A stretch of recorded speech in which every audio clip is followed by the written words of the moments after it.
December 15th could be that last check if BBB is not passed for the child tax credit.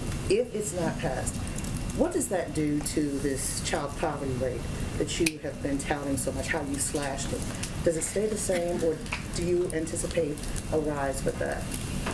Well, we are confident that we're going to get Build Back Better passed. Extending the child tax credit is one of many reasons why we need to do that, and we need to do that as soon as possible. And so that's why you see this administration as focused as we are on working with our congressional counterparts to move that agenda. There are multiple elements of this bill where, if you look at costs and you look at how typical household situations, the urgency is very clear. This is one. The lack of affordable housing is another. The lack of affordable childcare is another that is not a tomorrow issue for so many families that are trying to figure out how to get somebody back into the labor market. And so that's the case we're making, and we're confident we're going to get this done.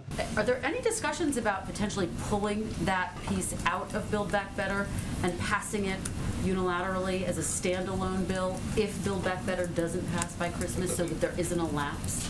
Well, I think April, I don't know where she went. Okay, there she is. I was pointing to her in the ether there. April raised an important point here, which is that December 15th would be the last child check from the child tax credit because it would expire January 1st. One of the reasons that we have been pressing for the passing of the Build Back Better is because there are key components of this package that would lower costs for American families early next year. So when we talk about inflation and we talk about costs and how they're impacting families' budgets, that's why we, Leader Schumer and others, have been pressing so hard to move this forward. In terms of the mechanics of legislative vehicles, I'd really point you to the Senate on that. But again, that is a timeline, and that is something that we are well aware of. And to go back to, I can't remember who asked the question before, maybe April, maybe Jackie, I'm not sure. It is true that in part because of the child tax credit, we cut child poverty in half.